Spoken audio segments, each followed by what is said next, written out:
Chú biết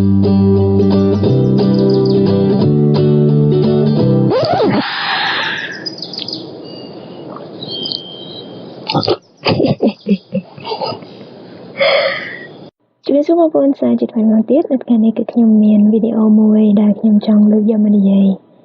tam bất tới nhung trong bậc cái video này rồi tại sao tất cả tam đàn mọi nhung chụp bùa riêng là bọc cả nhà vanilla tam bất tới cứ nhung mà đang score cả nhà vanilla nốt tế nhưng mà đang thay có chỉ nè chụp riêng cứ có chỉ nè sầm đai nốt tế bất tới nhung lưu là bay đã sao tai riêng Israel đã bỏ cốt chỉ biết sẽ cứ cả chaiรูปอักขระរបស់គាត់ដែលដោយគ្មានការអនុញ្ញាតជាមួយនឹងគាត់មុនសិនហើយនេះគឺជារឿងមួយដែលរំលោភសិទ្ធិរបស់គាត់ជាទីបំផុតអញ្ចឹងរូបទាំងអស់នេះគឺជាដែលមានការស្ដីបន្ទោសទៅលើគាត់ជាច្រើននៅពេលដែលដូចថាសមាជិកទាំងអស់ឃើញរូបអញ្ចឹងទៅគឺតែងតែបន្ទោសគាត់មួយនេះគេថា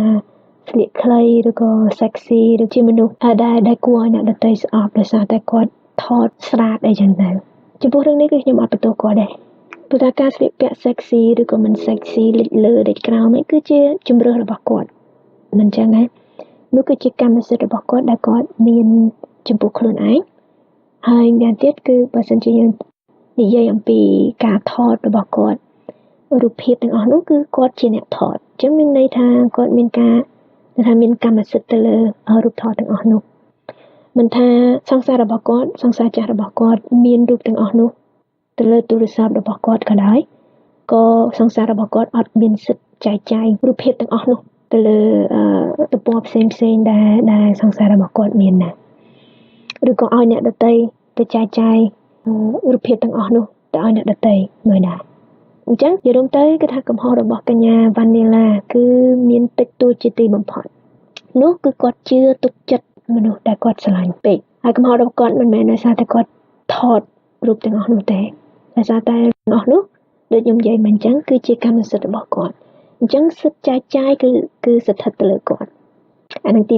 1ហើយទី2ទៀតនោះអ្វីដែលធ្វើឲ្យខ្ញុំមានអារម្មណ៍ក្តៅកគុកនៅក្នុងចិត្តហើយថាមិននិយាយមិនបាននោះគឺដោយសារតែការស្ដីបន្ទោសរបស់ប្រជាជនផ្សេងដែលនៅក្នុងទំព័រ Facebook ឬក៏ទៅលើ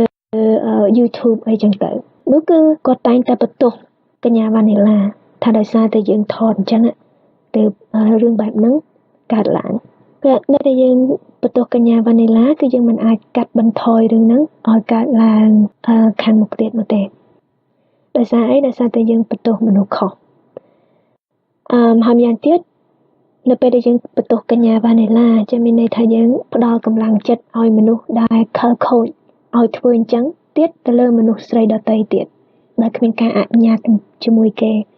ឬក៏លួចថតគ្នាស្រាតនៅពេលដែលគ្នាមុជទឹកអីចឹងដែរនៅពេលដែលគ្នាផ្លាស់ក្អៅនៅក្នុងបន្ទប់ទឹកអីចឹងទៅឬក៏នៅពេលដែល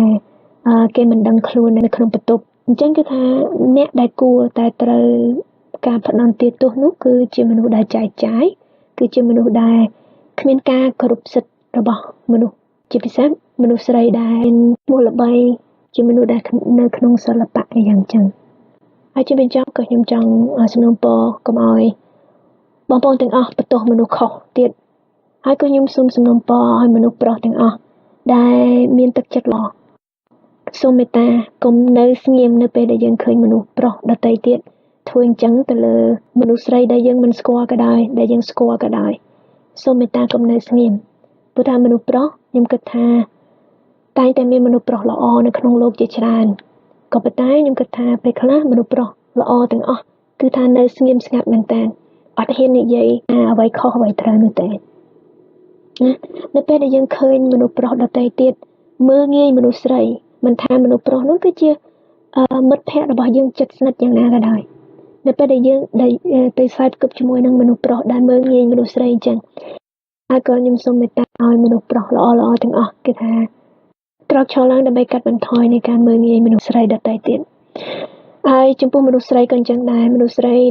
ដែលមើលងាយមនុស្សស្រីដទៃទៀតក៏យើងគួរតែកាត់បន្ថយដែរព្រោះថាយើងជាស្រីដូចគ្នាបើសិនជារឿងហ្នឹងមកធ្លាក់មកលើយើងថាតើយើងមានអារម្មណ៍យ៉ាងម៉េចហើយបើសិនជាយើងគិតថាយើងមិនទៅភ្លើ ថតរូបអញ្ចឹងដាក់ក្នុងទូរស័ព្ទខ្លួនឯងទេក៏យើងគួរតែគិតថាចុះបើសិនជាអ្នកដទៃទៀតគេគិតថាយើងអត់ធ្វើអញ្ចឹងឯងប៉ុន្តែដោយសារតែយើង